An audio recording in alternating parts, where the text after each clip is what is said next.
रूस यूक्रेन के बीच पिछले 7 महीनों से जंग जारी है। इस जंग ने लोगों की जिंदगी ही बदल के रख दी है। यूक्रेन से करीब 20,000 भारतीय छात्रों को अपनी मेडिकल की पढ़ाई बीच में ही छोड़कर भारत लौटना पड़ा। युद्ध के दौरान यूक्रेन से निकलना छात्रों के लिए आसान नहीं था। बम धमाकों के बीच फंसे भारतीय छात्रों को निकालने के लिए भारत सरकार ने ऑपरेशन गंगा चलाया और इसके तहत कुल 90 फ्लाइट्स की मदद से 22,500 भारतीयों को यूक्रेन से भारत लाया गया था। यूक्रेन से लौटे ये छात्र पिछले 7 महीनों से अपनी पढ़ाई पूरी करने के लिए लड़ाई लड़ रहे हैं। अब ये लड़ाई सड़क से सुप्रीम कोर्ट तक पहुंच चुकी है और मामला विचाराधीन है। यूक्रेन से लौटे छात्र अब अपनी पढ़ाई भारत में पूरी करने की बात कह रहे हैं। सुप्रीम कोर्ट ने कुछ समय पहले इस मामले पर केंद्र सरकार से जवाब मांगा था। अब कोर्ट में हलफनामा दायर कर अपना पक्ष रखते हुए केंद्र ने कहा है, भारतीय विश्वविद्यालयों में मेडिकल छात्रों को नहीं रखा जा सकता। छात्र अपने यूक्रेन के कॉलेजों से अप्रूवल लेने के बाद अन्य देशों में ट्रांसफर लेने का विकल्प चुन सकते हैं। खराब नीट स्कोर या सस्ती कॉलेज फीस के चलते छात्रों ने यूक्रेन में मेडिकल कॉलेजों को चुना है। अगर कम नीट स्कोर वाले छात्रों को समायोजित किया जाएगा तो पहले से पढ़ रहे छात्र आपत्ति कर सकते हैं। कम नीट स्कोर वाले यूक्रेन से लौटे स्टूडेंट्स को भारतीय कॉलेजों में एडमिशन देना देश की मेडिकल शिक्षा के मानकों को प्रभावित करेगा। इसके अलावा अगर प्राइवेट कॉलेजों में दाखिल दिया जाता है तो ऐसे कॉलेजों की फीस यूक्रेन की यूनिवर्सिटी की फीस से कहीं अधिक होगी, जिसे छात्र वहन करने में असक्षम होंगे। बता दें कि इनमें से ज्यादातर वे छात्र हैं जो यूक्रेन में मेडिकल की पढ़ाई कर रहे थे। इनमें कोई फर्स्ट ईयर का छात्र है तो किसी की MBBS की डिग्री बस मिलने ही वाली थी।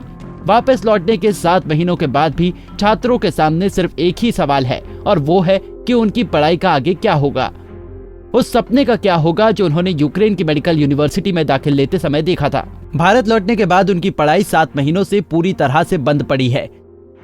छात्रों का कहना है, यूक्रेन में 6 साल की MBBS होती है। शुरू के 3 साल में पढ़ाई नॉन क्लिनिकल होती है, उसमें प्रैक्टिकल नहीं होते। ऐसे में ऑनलाइन पढ़ाई हो सकती है, लेकिन इसके बाद पढ़ाई के दौरान प्रैक्टिकल होते हैं, तो ऑनलाइन पढ़ाई से वो चीजें सीखना संभव नहीं है। छात्रों ने कहा कि भारत में प्राइवेट कॉलेज में मेडिकल की पढ़ाई काफी महंगी है, जबकि यूक्रेन में 25 लाख रुपए तक में आसानी से MBBS की पढ़ाई पूरी हो जाती है।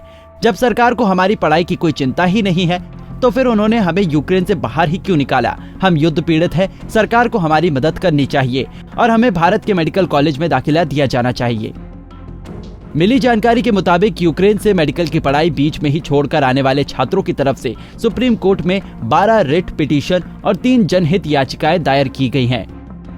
बता दें कि 6 सितंबर को भारत के नेशनल मेडिकल कमीशन यानी कि NMC ने यूक्रेन से वापस आने वाले छात्रों को राहत देते हुए मोबिलिटी प्रोग्राम को हरी झंडी दे दी है। नोटिस से पहले तक विदेशों में मेडिकल की पढ़ाई कर रहे छात्र अपने कॉलेज या यूनिवर्सिटी को छोड़कर दूसरी जगह ट्रांसफर नहीं ले सकते थे। यूक्रेन से लौटे छात्रों की मुश्किलों को देखते हुए NMC ने ये फैसला लिया है।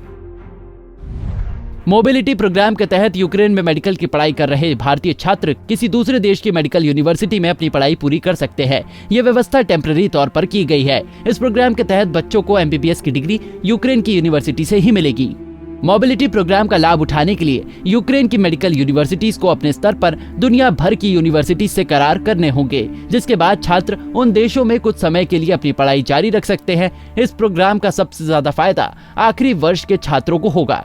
ऐसे छात्र अपने बचे हुए 1 साल की पढ़ाई किसी दूसरे देश में पूरी कर यूक्रेन की यूनिवर्सिटी से अपनी डिग्री ले सकते हैं। 2 महीने पहले ओडिशा के कटक से बीजेडी सांसद भर्तृहरि मेहताब ने यूक्रेन से भारत लौटे मेडिकल छात्रों का मुद्दा संसद में उठाया था। उन्होंने कहा था कि 1930 में रंगून और दूसरे देशों से लौटे छात्रों का भारतीय मेडिकल कॉलेज में एक बार सेटलमेंट किया गया था। हालांकि उस समय मेडिकल की सीटें भी बहुत कम हुआ करती थी। जिस तरह 1947 में भी ढाका, कराची और लाहौर से आने वाले मेडिकल छात्रों को भारत के अलग अलग कॉलेजों में दाखिल दिया गया था, उसी तरह यूक्रेन से लौटे छात्रों को भी सरकारी और प्राइवेट कॉलेजों में दाखिला दिया जाना चाहिए। इतना ही नहीं, विदेश मंत्री S जयशंकर भी कई बार यूक्रेन से लौटे मेडिकल के छात्रों को दूसरे देशों में पढ़ाई पूरी करवाने की बात कह चुके हैं। बावजूद इसके हजारों छात्रों की पढ़ाई बीच में ही लटकी हुई है। सरकार इन छात्रों को दूसरे देशों से पढ़ाई पूरी करने की इजाजत देने के पक्ष में तो है, मगर भारतीय कॉलेजों में एडमिशन देने में असहमति जता रही है। लेकिन छात्रों को इंतजार है तो सिर्फ सुप्रीम कोर्ट के उस फैसले का जिससे उन्हें वापस किसी दूसरे देश में न जाना पड़े और भारत में ही उनकी पढ़ाई पूरी हो जाए। उम्मीद है कि सुप्रीम कोर्ट जल्द ही इस मामले में कोई बड़ा फैसला लेगा। हमसे जुड़े रहने के लिए हमारे YouTube चैनल को सब्सक्राइब करें और नई वीडियो की नोटिफिकेशन के लिए बेल आइकॉन को दबाएं।